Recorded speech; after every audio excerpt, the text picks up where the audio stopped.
Hola a todos, queridos amigos, bienvenidos a un nuevo capítulo de esto que hemos dado en llamar Historia en Podcast. Capítulo número 30, si venimos acumulando cada uno de los anteriores, o como más les guste llamarlo, episodio número 10 de esta tercera temporada abocada de manera directa y plena a desarrollar nuestra historia argentina, ¿sí?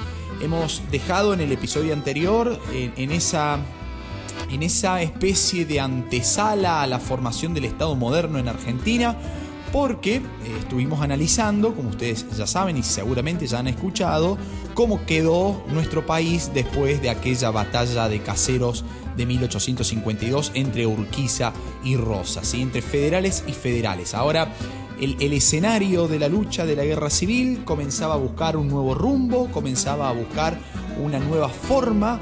Y en ese ínterin comienzan a suceder una serie de procesos históricos bastante interesantes de analizar. En el día de hoy vamos a estar desarrollando las medidas, las primeras medidas y el desarrollo del gobierno urquicista, ¿sí? De Justo José de Urquiza, ya como presidente constitucional de la República Argentina.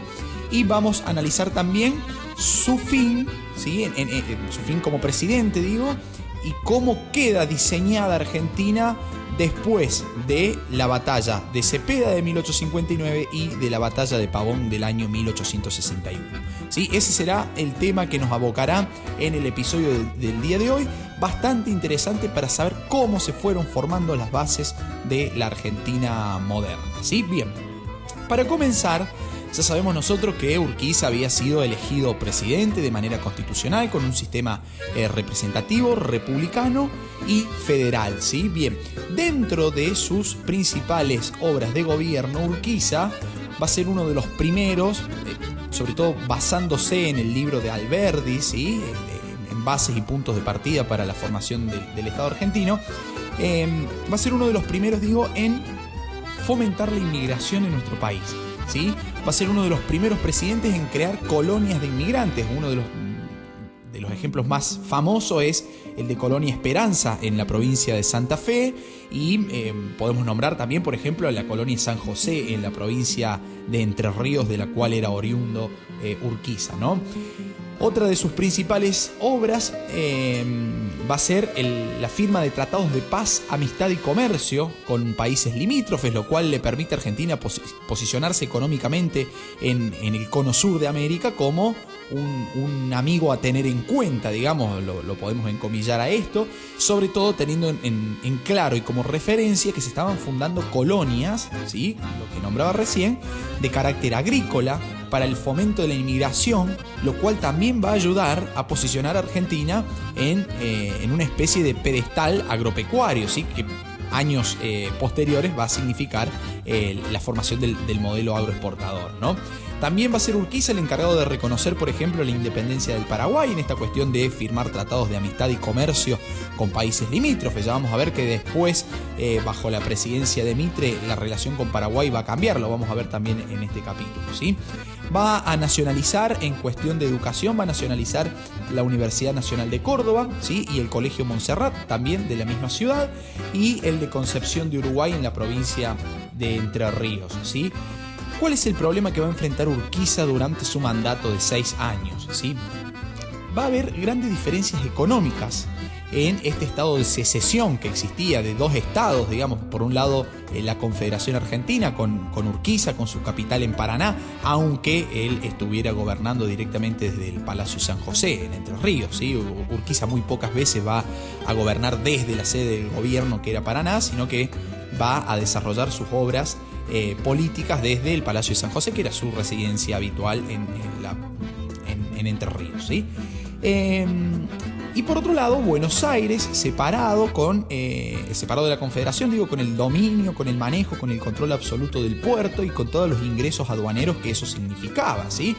La Confederación, por su parte, va a tener muy pocos recursos económicos para hacer frente a la situación que tenía en esos momentos, sobre todo porque no contaba con los ingresos impositivos y aduaneros que sí contaba Buenos Aires en esa época, ¿sí? ¿Qué pasaba? Los comerciantes porteños introducían los productos al país a través de su puerto. Entonces, llegaban a Buenos Aires, cobraban comisión e impuestos aduaneros porque esos productos llegaban a su puerto y después lo vendían al interior todavía ganándole más. Entonces era doble el mecanismo de rédito económico que tenía Buenos Aires en relación a los impuestos aduaneros, ¿sí? Entonces estaba todo concentrado en el puerto bonaerense, digamos.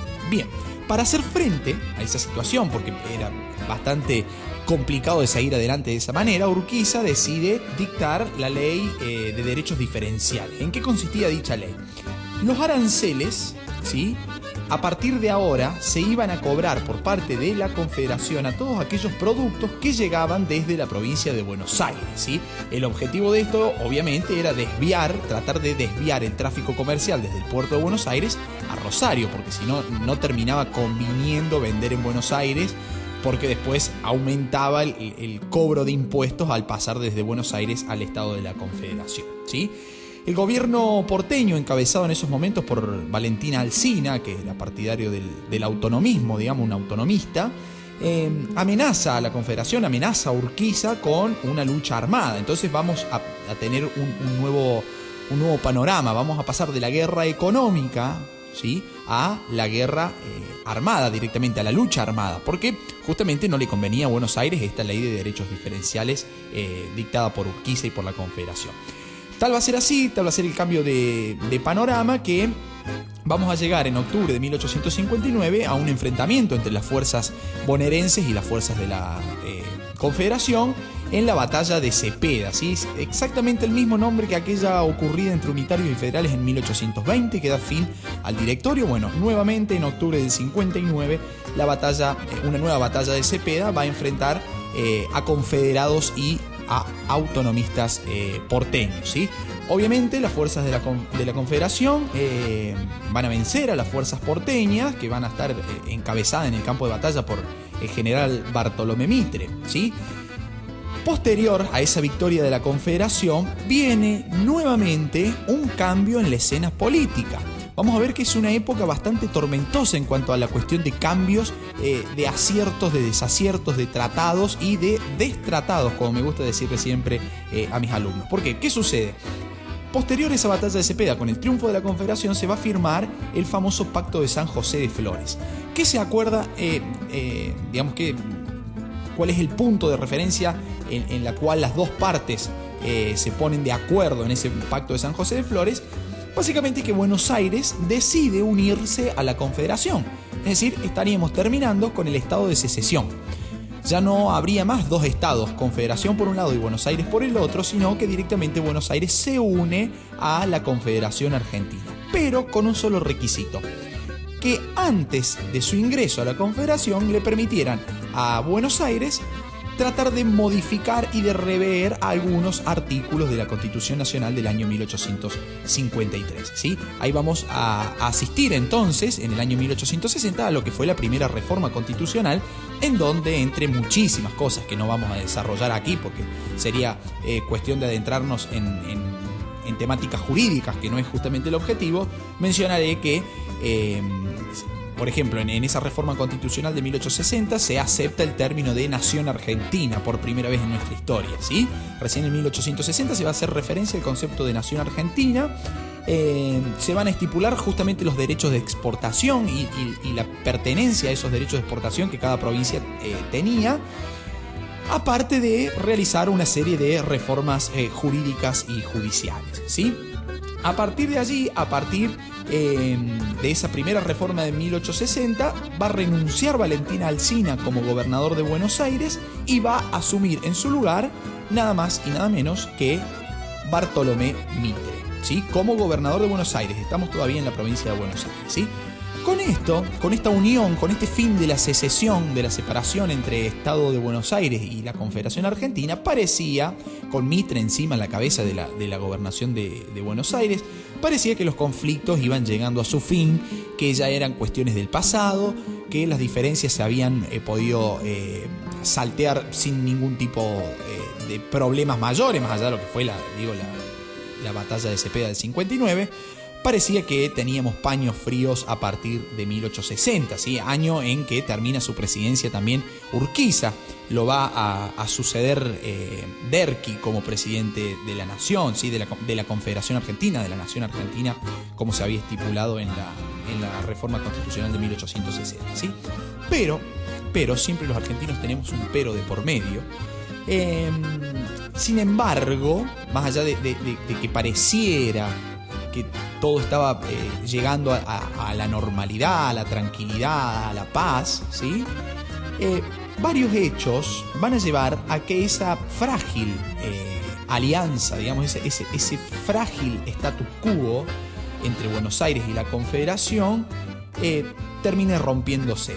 Entre esos hechos, el más importante fue el asesinato del gobernador de San Juan, el señor Virasoro, ¿sí?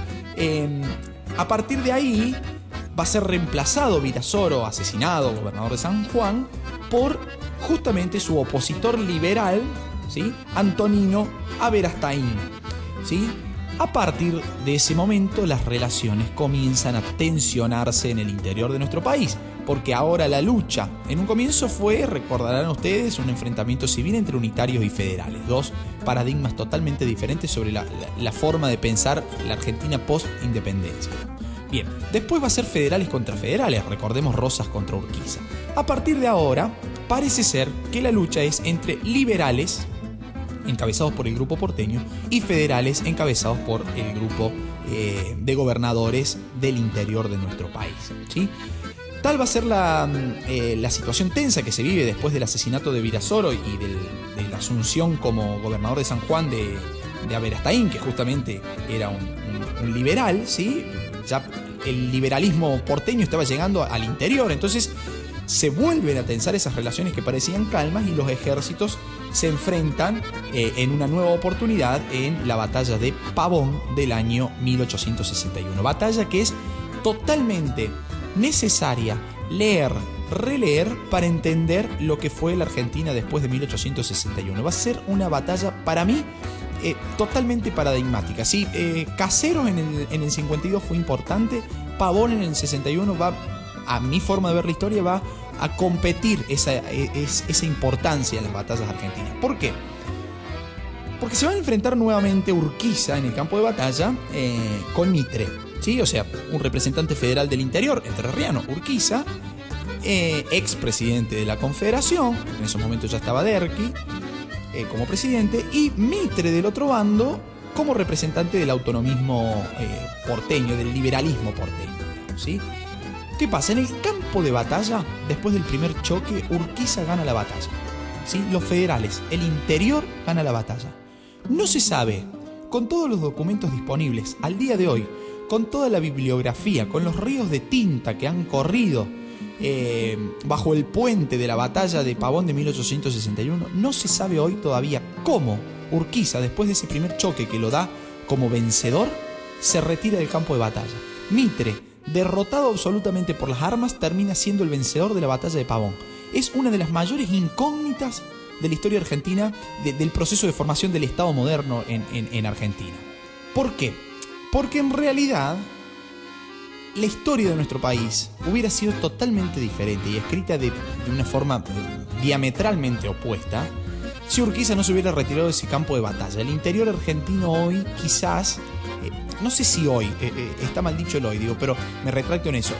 En esos momentos de formación del Estado argentino, el interior hubiera tenido un estado, una posición de tal preponderancia, ¿sí?, que no se supo aprovechar porque justamente Urquiza decide retirarse. No se sabe, es una incógnita al día de hoy, es un agujero negro en la historia argentina. ¿Hay especulaciones? Sí, las hay, las voy a nombrar más adelante. Paciencia por el momento. Pero lo cierto es que esa batalla de Pavón, que ya encontraba derrotado a Mitre, lo termina colocando como vencedor y directamente es el fin del federalismo del interior de nuestro país, ¿sí? Derqui, que les decía recién, el cordobés Derqui, que había sucedido en la presidencia a Urquiza después de 1860, intenta resistir justamente a los embates que va a tener el liberalismo porteño sobre la Confederación Argentina. Recordemos de él que iba a ser el primer presidente argentino en gobernar a la Confederación y al Estado de Buenos Aires unidos en la nación argentina, de acuerdo a lo que se había jurado en la Constitución de 1860, en la reforma constitucional de 1860, ¿sí? Pero las presiones son tantas y recaen todos sobre los hombros de Derqui, que termina renunciando. En su lugar, provisoriamente, va a asumir Juan Esteban Pedernera, que va a tratar de, el poco tiempo que está en el poder, va a tratar de hacer frente a esta situación de enfrentamiento entre federales y liberales. Y lo cierto es que a partir de allí, a partir de Pavón, ya la historia comienza a ser escrita directamente desde Buenos Aires. Incluso para el revisionismo provinciano, digamos, le va a llevar muchos años poder contar la historia desde otra óptica. Recordemos, Mitre, siendo presidente, escribe la historia oficial de la Argentina con 2 libros que va a analizar la historia de Belgrano y la historia de San Martín, diciendo... la historia la escribo yo, la historia se escribe desde Buenos Aires. En el prólogo a la edición de la historia de San Martín dice Mitre: leí y tengo en mi alcance y en mi poder todos los documentos. O sea, nadie puede venir a refutarme nada porque soy el único que lo leyó todo. Porque de hecho hereda parte de la biblioteca de San Martín, ¿sí? Con sus cartas y demás. Entonces la historia comienza a escribirse desde Buenos Aires, hecho que fue permitido justamente por el abandono de Urquiza en la batalla de Pavón, hecho que va a ser visto como una traición absoluta de Urquiza hacia las tropas federales, digamos, hacia la facción federal. Lo cierto es que la historia ocurrió de esa forma. A partir de allí, todo el poder se va a concentrar en Buenos Aires. Y acá viene la parte interesante, porque va a ser Mitre el encargado de negociar con Urquiza, ¿sí? Porque son los dos que se enfrentaron en la batalla de Pavón del 61. Algunos dicen, en términos de hipótesis, que el entrerriano, ¿sí? Habría terminado aceptando que Mitre impusiera su liderazgo a nivel nacional, que el liberalismo se impusiera a nivel nacional, siempre y cuando Urquiza pudiera conservar su poder en su provincia, que era Entre Ríos. Entonces, tendríamos un panorama nacional controlado absolutamente por el liberalismo porteño, pero una isla dentro de todo ese sistema sería Entre Ríos, con su sistema federal manejado obviamente desde el poder, porque va a volver a ser gobernador Urquiza, o detrás del poder, cuando no lo sea, justamente por él mismo. Entonces, hay cierto consenso en la historiografía argentina, en los historiadores revisionistas, de decir, bueno, en realidad Urquiza se retira porque vio que, ya siendo presidente, era difícil combatir y competir contra Buenos Aires, contra el poderío porteño, entonces decide retirarse, ¿sí? Sigue siendo fiel a su causa federal, porque él se va a gobernar una provincia que va a seguir siendo federal, más allá de que en el plano nacional el liberalismo porteño hubiera terminado triunfando, digamos, ¿no? Entonces ese movimiento liberal porteño, a partir de allí, comienza a afianzarse en todo el país, como siempre mediante la fuerza, a través del derrocamiento de todos los gobernadores federales, ¿sí? Mitre va a asumir ese mando liberal de manera provisoria con el objetivo de tratar de ordenar al país, de darle el fin al caudillismo. Él va a decir darle el fin al caudillismo y a la barbarie rural para pasar a una etapa de civilización urbana. Digamos, Mitre, que tuvo una frase diciendo Buenos Aires y los 13 ranchos, haciendo referencia a las 13 provincias, digamos, ¿no? Entonces es un tipo sumamente centrado, sumamente porteño-céntrico, digamos, sumamente centrado en su ciudad y en la óptica porteña, digamos, ¿no? Entonces, digamos, este proceso, además, tiene que estar entendido en el marco del liberalismo latinoamericano. Va a ser la época en la que todos los estados latinoamericanos están formando sus estados modernos, digamos, están formando su maquinaria estatal de manera moderna, definiendo límites, fronteras, instituciones, formas de gobierno, constituciones, ¿sí? Entonces, insertándose al mercado internacional. Sí, va a ser la época del imperialismo a nivel mundial que hemos desarrollado en la temporada 1, y bueno, Latinoamérica está buscando un lugar en el mundo. Latinoamérica va a estar en esta época con necesidad de insertarse ese mercado capitalista mundial, ¿sí? Entonces, vale la pena entender el caso argentino no como una isla y decir qué hicieron estos tipos que terminaron peleándose entre ellos, sino que en realidad en toda Latinoamérica estaba pasando un proceso similar, digamos, ¿no? Bien. En 1862 Mitre va a ganar las elecciones a presidente, después del mandato provisorio de Juan Esteban Pedernera. Gana esas elecciones Mitre y va a poner en funcionamiento a las instituciones estatales. Algunos historiadores, algunos manuales incluso de historia, y muchos historiadores muy reconocidos, nombran a la presidencia de Mitre como el inicio de las denominadas presidencias históricas. No sé si alguna vez habrán escuchado este término, las presidencias de Mitre, Sarmiento y Avellaneda, de manera consecutiva, digamos, en ese orden, son las denominadas presidencias históricas. No prefiero llamarlo así, y de hecho no lo he armado en este podcast como presidencias históricas, porque históricos han sido todos y las presidencias todos han guardado una particularidad que es necesario de entender en un proceso global, pero también con ciertas particularidades. En este caso vamos a analizar la presidencia de Mitre por fuera de ese proceso llamado presidencia histórica. Se la llama así porque dice que son las primeras que han puesto en funcionamiento el Estado en Argentina. Mentira, digamos, eso sería seguir viendo la historia con una óptica totalmente porteñocéntrica. Que no está mal, pero no comparto, digamos, como para dejar en clara mi postura, porque estaban pasando otras cosas, digamos. A ver, Urquiza en el 53, en el 54 comienza a gobernar con una constitución y hubo que poner en marcha ese aparato estatal, esa maquinaria constitucional y lograr un orden. ¿Fue dificultoso? Sí, fue dificultoso. Lo logró y a medias tintas. Veamos de dónde nos paramos para analizarlo, pero ¿es una presidencia histórica? ¿Logró poner en funcionamiento? Sí, a ver, trató de hacer llegar la Constitución a todos los rincones de la Confederación. Por eso no comparto con esta idea de decir presidencias históricas que logran poner en funcionamiento la maquinaria estatal moderna en Argentina, la de Mitre, Sarmiento y Avellaneda. Sí, es interesante analizar la particularidad de cada uno, entender el proceso que lleva a la gestación del Estado argentino, porque justamente está ahí la riqueza, digamos, para tratar de entender cómo llegamos a la formación de lo que conocemos hoy en día como República Argentina, ¿sí? Esa presidencia de Mitre, entonces, decía,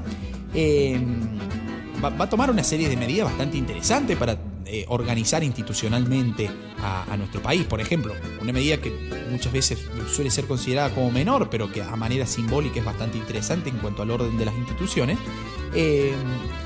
Mitre va a dotar de un edificio al Congreso Nacional. Va a inaugurar el primer edificio oficial del Congreso Nacional en Buenos Aires ya, ¿no? Entonces va a comenzar a funcionar también en la ciudad de Buenos Aires la Corte Suprema de Justicia. Va a encargar, el propio Mitre va a encargar personalmente a Dalmacio Vélez Arfield la redacción del Código Civil, que justamente estuvo en funcionamiento hasta hace muy poco en nuestro país, ¿sí? El famoso Código Vélez Arfield, ¿sí?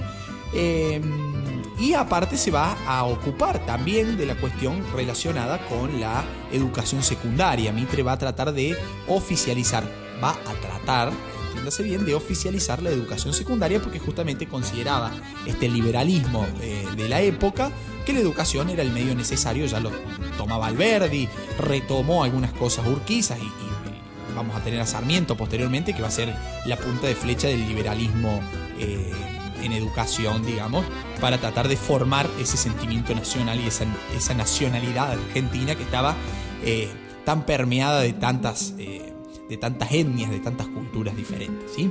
Bien, ¿qué va a suceder durante la presidencia de Mitre? Va a seguir existiendo problemas con los caudillos del interior. Durante 1862 se van a empezar a rebelar los caudillos del interior contra el plan liberal encabezado por Mitre, siempre mirando desde Buenos Aires, ¿no? El primer levantamiento fue justamente el de Ángel Vicente Peñalosa, el Chacho Peñalosa, este caudillo que va a trabajar, va a llevar su obra en La Rioja, digamos, que en una primera instancia va a tener una serie de pacto, de acuerdo con Mitre, pero Mitre, al no cumplir ese trato, justamente el Chacho decide levantarse, ¿sí? Levantarse en armas contra este régimen liberal impuesto desde Buenos Aires a las provincias del interior de nuestro país. En Entonces comienza ahí una guerra de policía para tratar de eliminar al levantamiento del Chacho Peñalosa, que además de causas políticas también había causas económicas, sobre todo el interior enojadísimo con el liberalismo económico porteño, no solamente el liberalismo político, sino también este liberalismo económico. Ahí va a aparecer la figura de Sarmiento, gobernador de San Juan, que va a ayudar a vencer al Chacho Peñalosa con esta guerra de policía que se le llamó, una persecución constante, por eso el nombre. Y finalmente las tropas nacionales van a terminar derrotando al Chacho, que termina asesinado a lanzazos por un coronel del Ejército Nacional. Va a ser decapitado y su cabeza va a terminar siendo colgada en la plaza de Olta para tratar de asustar, de amedrentar a aquellos rebeldes, dirán los porteños, aquellos rebeldes que quisieran imponerse contra el orden y la autoridad impuesta siempre desde Buenos Aires, ¿sí? Esto va a demostrar el verdadero grado de violencia, el grado beliscoso que existía en esa época en nuestro país. Ya que también van a haber otros levantamientos. El de Peñalosa fue el más importante, pero también va a haber levantamientos en Córdoba, va a haber levantamientos en Mendoza, en Santa Fe, en Corrientes, en Catamarca. Digamos, el interior estaba hablando y al interior no lo estaban escuchando, lo estaban directamente matando.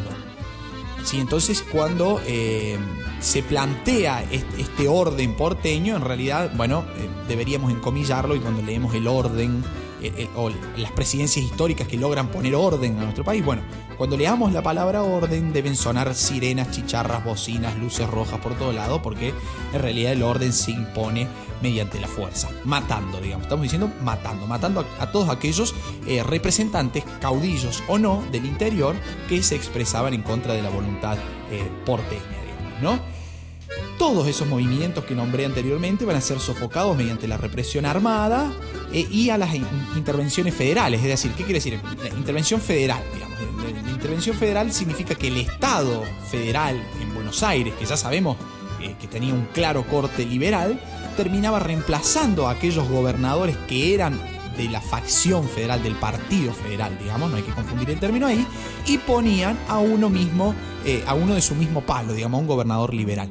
Esa intervención estatal nos hace recordar al sistema unitario, cuando el propio Buenos Aires era el encargado en este sistema centralista de elegir los gobernadores de provincia. Bueno, bajo una constitución federal, bajo las intervenciones federales, va a ser Buenos Aires el que termine imponiendo gobernadores en las provincias. Más unitario que eso, no conozco otra cosa. Entonces, por eso me enoja un poco el término de presidencia histórica cuando dicen hay que poner orden, vinieron a poner orden. No, en realidad vinieron a imponer una óptica, una mirada mediante el uso de la fuerza, mediante la violencia, mediante los asesinatos y mediante las intervenciones, que era la que respaldaba solamente digamos, su facción. No admitía la oposición política, digamos, ¿no? El tiempo de los caudillos en nuestro país estaba llegando a su fin.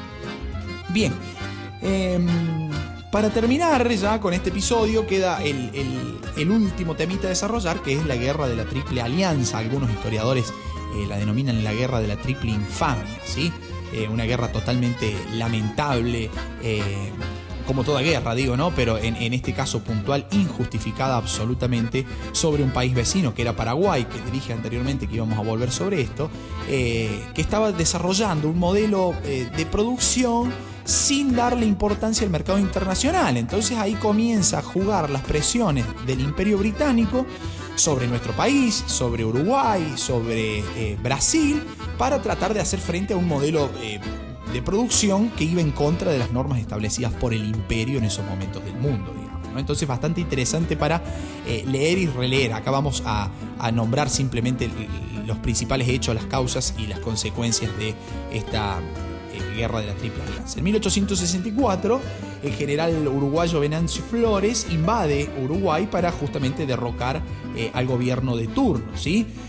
El presidente de Paraguay, en esos momentos, Francisco Solano López, va a ser aliado del gobierno uruguayo que estaba siendo derrocado por Venancio Flores. Entonces esto genera, Francisco Solano López, paraguayo, denuncia este hecho ante el gobierno argentino, diciendo, che, mirá, acá cruzando el charco, cruzando el río, están deponiendo un gobierno, no puede ser que no hagas nada, intervení, digamos. Eso va a estar diciendo ahí Solano López, el presidente paraguayo, ¿sí? Pero Flores, en realidad, Venancio Flores, este general uruguayo que estaba derrocando el gobierno de turno, había recibido ayuda de Argentina. La misma Argentina a la cual había venido a acusar Paraguay de que Flores estaba invadiendo y derrocando al presidente uruguayo. A todo esto, al mismo tiempo, digamos, las fuerzas de Brasil se van a unir a la lucha de los rebeldes uruguayos, es decir, al bando de Flores, ¿sí? Y también invaden Uruguay. Entonces, ante esta situación, Solano López, el presidente paraguayo, repito, le solicita un permiso a Mitre para tratar de cruzar con su ejército por la provincia de Corrientes para tratar de ir a socorrer a su par uruguayo que había sido derrocado y luchar también contra los invasores brasileños, ¿sí? Mitre lo va a negar a ese paso, ¿sí? Va a decir Mitre, él va a tener un alegato que, visto con el diario del lunes, era convincente, digamos. Yo soy neutral al conflicto. Ni hice caso a tu pedido, digamos, ni intervine. Pero sí ayudé, en cierta forma, como les decía recién, a Flores a derrocar al gobierno. Entonces, Mitre termina siendo bastante contradictorio en ese sentido cuando penetramos en la profundidad del caso, digamos, ¿no? Entonces Solano López, totalmente enojado con Mitre, decide declararle la guerra en 1865 a nuestro país e invade en marzo la provincia de Corrientes, ¿sí? Al mes siguiente, Argentina, Uruguay y Brasil firman el famoso Tratado de la Triple Alianza, que era nada más y nada menos que una alianza ofensiva contra Paraguay, ¿sí? Entonces Mitre va a quedar al mando de las fuerzas terrestres, se le declara la guerra al Paraguay, van a combatir a territorio paraguayo, aunque Mitre al cabo de un tiempo tiene que terminar regresando a nuestro país por la muerte de su vicepresidente Marcos Paz, ¿sí? Entonces abandona Mitre, no es que abandona, se vuelve Mitre a nuestro país, pero la guerra seguía en pie y Argentina seguía estando dentro de la Triple Alianza, digamos, ¿no? Todas las batallas que se van a desarrollar van a ir en favor de los aliados de este bloque de la Triple Alianza. Una de las batallas más famosas y nefastamente famosa, digamos, va a ser la batalla de Tuyutí, que fue la más sangrienta de la historia sudamericana, dicen algunos historiadores. Se calcula que entre 15 y 20 mil personas perdieron su vida en cuestión de horas en esta batalla de Tuyupí. Paraguay va a tener que hacer frente con su escasa población a 3 países aliados en contra de un pequeño país limítrofe que estaba llevando un modelo productivo bastante interesante. Las causas económicas de la guerra del Paraguay vale la pena que sean mencionadas también, ¿sí? Va a terminar cayendo la ciudad de Asunción, capital del Paraguay, pero Solano López va a tratar de huir, de hecho huye y siguió resistiendo en la selva paraguaya, pero el 1 de marzo de 1870 van a ser las fuerzas brasileras las encargadas de alcanzar y de matar en Cerro Corá al líder paraguayo, ¿sí? Finalmente, el 20 de junio se va a firmar el famoso protocolo que pone fin a la guerra de la Triple Alianza o la guerra contra el Paraguay, en donde justamente este país va a perder una gran cantidad de territorios bastante, interesantes para el interés argentino en la zona. Vamos a ocupar gran parte de lo que actualmente es Formosa, por ejemplo, ¿sí?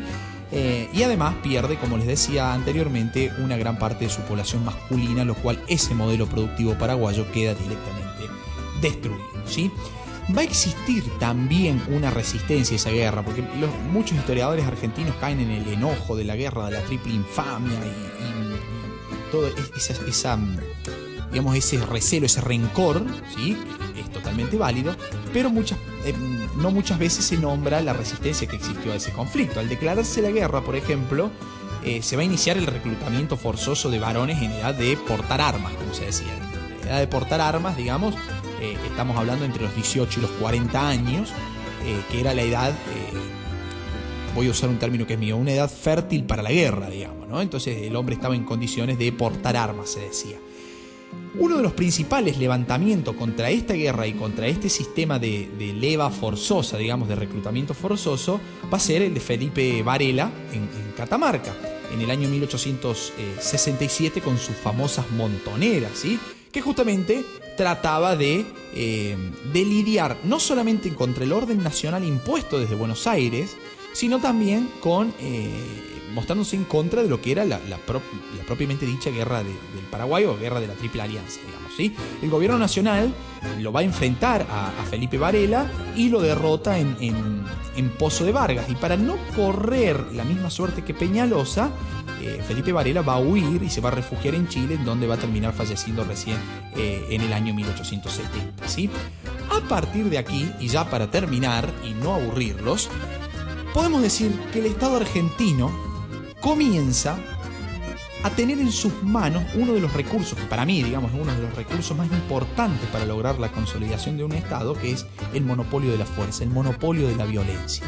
Cuando un Estado guarda para sí mismo en sus manos el poder de controlar, de reprimir a su antojo, ¿sí? Ese Estado se está afirmando. Fíjense ustedes, esto es increíble decirlo, duele decirlo, porque ¿dónde queda la diplomacia? ¿Dónde queda el diálogo? ¿Dónde queda la paz? No, en realidad estos estados se forman en base al monopolio. Cualquier estado se forma en base al monopolio de la violencia, digamos, ¿sí? Guardar la fuerza para sí misma, no compartirla, no delegarla, porque eso sería perder poder. Comienza a aparecer aquí el poder militar como una de las herramientas necesarias para manejar, controlar y construir un Estado, digamos, ¿no? Y además una fuerza, un monopolio de la violencia que la aplicaba de manera irrestricta. Irrestrictamente el Estado va a aplicar esa violencia para tratar de imponer un orden que es visto siempre desde Buenos Aires. Y yo me animaría a decir también, para cerrar este episodio y dejarlos pensando, un orden para Buenos Aires. Bien, amigos, hasta aquí hemos llegado. Los invito, está en el enlace cada uno de los capítulos, a comprar el libro de la primera temporada de Historia en Podcast, que lleva como nombre Historia al alcance de todos. Ahí desarrollamos con un amplio valor agregado lo que hemos estado desarrollando en la temporada del 1 de Historia en Podcast, ¿sí? Los espero en mis redes sociales por cualquier tipo de contacto. Me encuentren allí como Luquitas Bota. Los saludo hasta un próximo episodio. Chau, muchas gracias.